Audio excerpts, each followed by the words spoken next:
ইয়া ইবাদিয়াল্লাযীনা আসরাফু আলা আনফুসিহিম লা তাকনাতু মির রাহমাতিল্লাহ।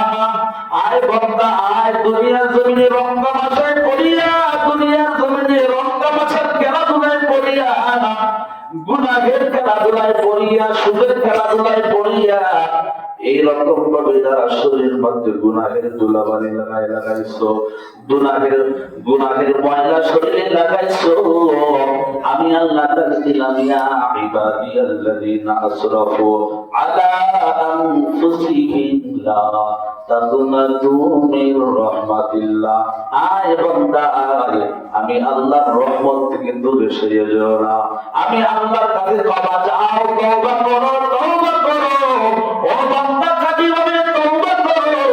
আমি আল্লাহ তোমার তওবা কবুলের জন্য, তোমাকে মাফ করে দেওয়ার জন্য, তোমাকে আগে জান্নাত দেওয়ার জন্য আমি আল্লাহ তোমার জন্য আমি নবী প্রেরণ করেছি। আমি আল্লাহ তোমার জন্য মাঝে রমাদান দিয়েছি। অন্য নবীর উম্মতেরা হায়াত পাইতো বেশি, 1000 বছর, 18 বছর, 500 বছর। পয়গম্বর বলতে বড় মায়া আল্লাহ, আমার উম্মতের হায়াত তো অল্প, আমার উম্মতেরা অল্প হায়াত পাইয়া আমার উম্মতেরা সবার আগে কিভাবে জান্নাতে যাবে? আল্লাহ রাব্বুল আলামিন যাকে ওই পয়গম্বর চিন্তা করবেন না, পেরেশানি করবেন না। আপনার উম্মতের হায়াত যদিও অল্প হয়, আমি আল্লাহ এই অল্প হায়াতের ভিতরে বরকত বেশি দিয়ে আপনার উম্মতকে আগে জান্নাতে পাঠায় দেব। সুবহানাল্লাহ। আমরা আগে জান্নাতে যাব না পরে জান্নাতে যাব? আমরা শ্রেষ্ঠ নবীর উম্মত, কথা বলেন ঠিক কিনা? আমরা হচ্ছে শ্রেষ্ঠ উম্মত এবং শ্রেষ্ঠ নবীর উম্মত। ও দুনিয়ার ইমানদার আল্লাহর গোলাম, আল্লাহ রাব্বুল আলামিন আমাদের জন্য অফার দিয়েছেন, অফার, সবে বরাতের অফার, রমাদানের অফার, সবে কদরের অফার, বিভিন্ন অফার দিয়া আমাদের গুনাহগুলি আল্লাহ মাফ করে দিবেন। কারণটা কি? অন্য নবীদের উম্মতেরা গুনাহ করলে গুনাহটা কিভাবে ক্ষমা করাইবে সেই চিন্তায় মগ্ন থাকতো, আর এই উম্মতের গুনাহ আল্লাহ কিভাবে ক্ষমা করে দিবেন আমার আল্লাহ তার বান্দার প্রতি রহমতের দৃষ্টি দিয়া তাকায়া দেখবেন। সুবহানাল্লাহ। আল্লাহ ইয়া আল্লাহ ইয়া মুবারাকুল আমহাগ, আল্লাহ ইয়া আল্লাহ আশিকু কাম হে, আল্লাহ ইয়া আল্লাহ মুঝকে তুঝকো দুরদার তাকে দেখো মুঝমে তুঝকো এক নজর। দুনিয়ার ইমানদার আল্লাহর গোলাম, আমি বলতেছিলাম আল্লাহ রাব্বুল আলামিন দেখবেন ইয়া আইয়ুহাল্লাযীনা আমানু কুতিবা আলাইকুমুস সিয়াম, আমি আল্লাহ তোমাদের উপরে রোজাকে ফরজ করে দিয়েছি। ফরজ। চিন্তা করিও না, পেরেশানি করিও না, মনে করতে তোমরা তোমাদের উপরে শুধু ফরজ না, না না, কামা কুতিবা আলাল্লাযীনা মিন ক্বাবলিকুম লাআল্লাকুম তাত্তাকুন। আল্লাহ রাব্বুল আলামিন বলেন তোমাদের পূর্ববর্তী যারা ছিল তাদের উপর এই রোজাকে ফরজ করা হয়েছিল। বলেন সুবহানাল্লাহ। সিস্টেম ভিন্ন ছিল কিন্তু রোজা ফরজ ছিল। ও দুনিয়ার ইমানদার আল্লাহর গোলাম, আল্লাহ বললেন কামা কুতিবা আলাল্লাযীনা মিন ক্বাবলিকুম লাআল্লাকুম তাত্তাকুন, যাতে করে তোমরা তাকওয়াবান হতে পারো, আল্লাহর হতে পারো, পরহেজগার হতে পারো, মুত্তাকিন হতে পারো, তাকওয়াবান হতে পারো। এই জন্য তাকওয়ার এত দাম, এত দাম। তাকওয়া ছাড়া বান্দার কোনো আমল আল্লাহর দরবারে গ্রহণ হবে না। কথা বলেন কিনা? আল্লাহ পয়গম্বর মুহাম্মদ আরবি সাল্লাল্লাহু আলাইহি ওয়াসাল্লাম সাহাবীদেরকে নিয়ে বলে, ও সাহাবীরা শুনো, বড় তাকওয়া কাকে বলা হয়? তাকওয়া কাকে বলা হয়? সাহাবায়ে কেরাম বললেন আল্লাহু আ'লামু ওয়া রাসূলুহু বিমুরাদি, আল্লাহ এবং তার রাসূল ভালো জানেন তাকওয়া কাকে বলা হয়। আল্লাহ রাব্বুল আলামিন ভালো জানেন।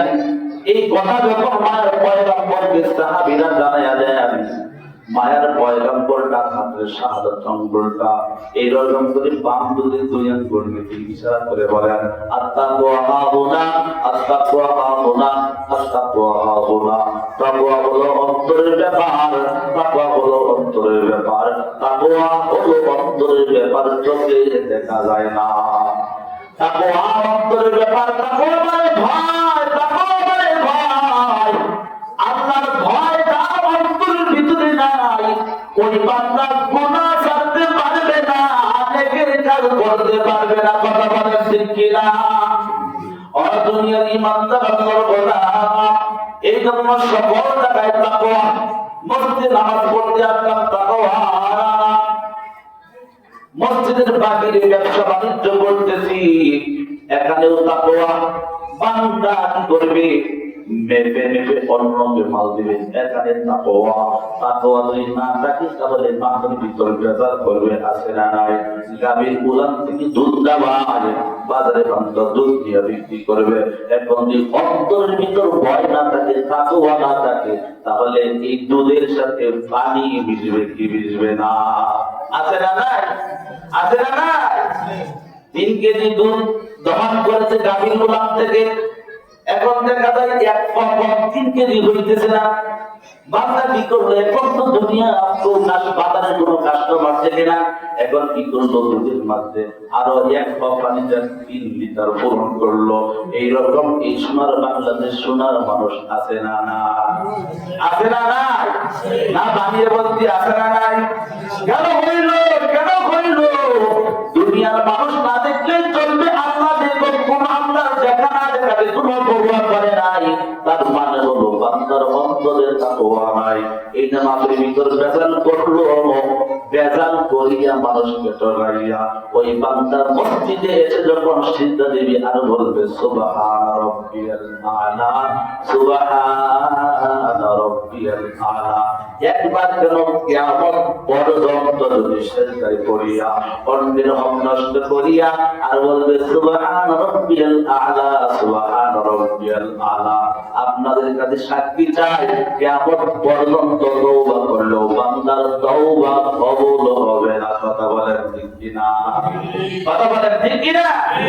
অন্যের হক নষ্ট করা যাবে না মুমিন, অন্যের হক নষ্ট করা যাবে না। হকুল্লাহ হাক্কুল ইবাদা, বান্দার হক আর আল্লাহর হক। আল্লাহর হক নষ্ট করেছেন, নামাজ পড়েন নাই, রোজা রাখেন নাই।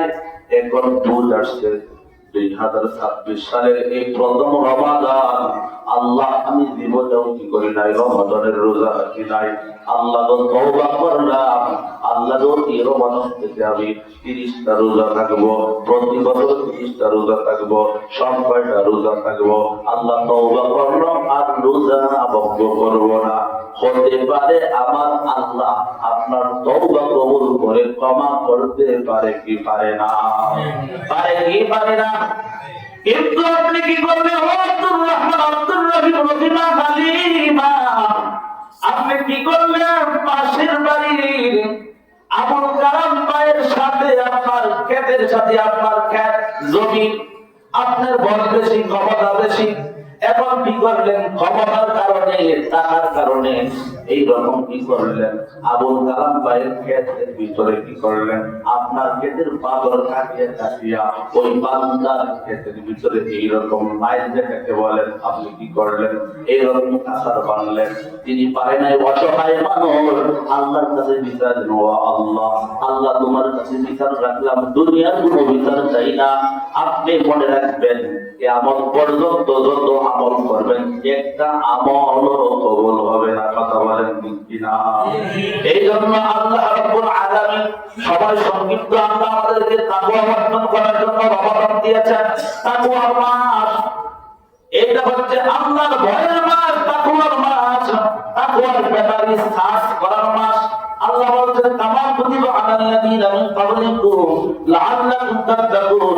যে ব্যক্তি আল্লাহর ভয় নিয়ে, তাকওয়া নিয়ে মাহে রমাদান রোজা পালন করতে পারবে, পয়গম্বর হাদিসের ভিতরে বলেন মান সামা রমাদান ঈমানান ইহতিসাবান গুফিরা লাহু তাকাদ্দামা মিন যামবি।